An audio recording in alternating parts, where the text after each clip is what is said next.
Muito bom dia, a paz de Cristo. Estamos navegando através do livro de 2 Coríntios e hoje nós vamos ler 2 Coríntios capítulo 4, versículo de 7 a 15. Por favor, abra sua Bíblia, se não puder, acompanhe a leitura em 2 Coríntios capítulo 4, versículo de 7 a 15. Temos, porém, este tesouro em vasos de barro, para que se veja que a excelência do poder vem de Deus e não de nós. Em tudo somos atribulados, porém não angustiados. Ficamos perplexos, porém não desanimados. Somos perseguidos, porém não abandonados. Somos derrubados, porém não destruídos. Levamos sempre no corpo o morrer de Jesus, para que também a vida dele se manifeste em nosso corpo. Porque nós que vivemos, somos sempre entregues à morte por causa de Jesus, para que também a vida de Jesus se manifeste em nossa carne mortal. De modo que em nós opera a morte, em vocês a vida. Tendo, porém, o mesmo espírito de fé, como está escrito, eu criei, por isso falei, nós também cremos e por isso também falamos. Sabendo que aquele que ressuscitou o Senhor Jesus também nos ressuscitará com Jesus e nos apresentará juntamente com vocês. Porque tudo isso é para o bem de vocês, para que a graça, multiplicando-se, torne abundante as ações de graças por meio de muitos, para a glória de Deus. Paulo volta a falar agora para com os irmãos em Corinto. E ele cita uns versículos muito conhecidos, porque temos este tesouro. Que tesouro? O tesouro, se referindo a qual tesouro? Ao Evangelho, que ele mencionou no capítulo 4, versículo 3, ao ministério do Espírito, que ele mencionou no capítulo 3, ao ministério da nova aliança. Algo precioso, é um tesouro, é o tesouro de Deus. É o tesouro que Deus nos deu. Mas ele faz um contraste aqui nessa curta frase. Ele diz, temos este tesouro em vasos de barro, para que se veja que a excelência do poder provém de Deus e não de nós. Eu li que era muito comum naquela época, para despistar caçadores de tesouros, colocar tesouros preciosos em um recipiente bem simples, para que eles nunca imaginassem que num recipiente tão simples, lá dentro, estivesse algo tão valioso. Para que as pessoas não julgassem o livro pela capa, como a gente diz hoje.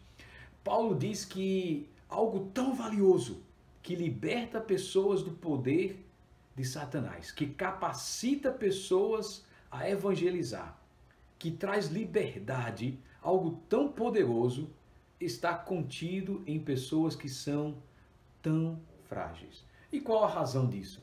Para que o poder não venha de nós, mas de Deus. E é por isso que ele começa essa sequência de frases do versículo 8 a 10, dizendo que nós, a equipe missionária de Paulo, lá, em tudo somos atribulados, mas não angustiados. Ou seja, sofremos muito, mas a gente não chega ao ponto da angústia. A gente não chega ao ponto do desânimo total. A gente não chega ao ponto do abandono total. A gente não chega ao ponto de ser destruído. A gente não chega ao ponto de morte. Por que não? Porque o poder vem de nós? Não. Não, o poder vem de Deus. Nós somos vasos de barro. Caiu no chão, quebra. O poder vem de Deus. E Paulo diz isso para encorajar os irmãos a colocar sua confiança no poder de Deus e não em si próprio. E ele diz no versículo 12, de modo que em nós opera a morte. Nós vivemos em corpos mortais e Paulo e os amigos deles corriam risco de vida, como vamos ver lá na frente no capítulo 11, corriam risco de vida para que outras pessoas tivessem vida. Ou eles corriam risco de morrer para que outros tivessem vida. E é interessante como Paulo faz questão de ressaltar isso. Nós estamos sacrificando a nossa vida para que vocês tenham a verdadeira vida.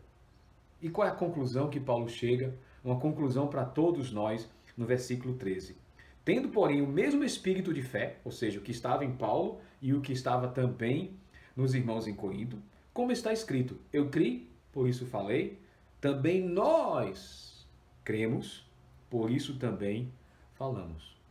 A conclusão de Paulo nessa sessão é, já que o poder vem de Deus para nos capacitar, e nós cremos na mensagem do Evangelho, portanto, falemos.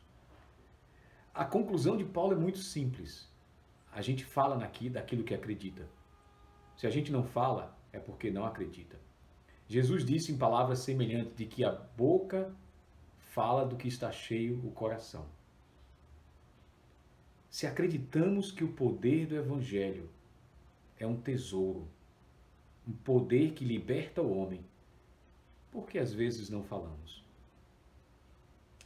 A pergunta é, será que em alguns momentos o inimigo já cegou também os nossos olhos, os olhos do entendimento, e a gente não percebe o quanto precisamos compartilhar do Evangelho? Falamos de tudo, falamos de futebol, de política, da pandemia, dos problemas pessoais, mas o Evangelho não vem nas nossas conversas. Paulo diz, eu criei, por isso falei. Nós cremos, por isso falamos. Nós falamos daquilo que cremos. Se cremos no poder do Evangelho, se cremos no poder de Deus, que é o Evangelho, para a salvação de todo aquele que crê, então a gente vai falar. Que a gente abra a nossa boca para falar mais de Jesus e menos dos nossos problemas. Deus abençoe.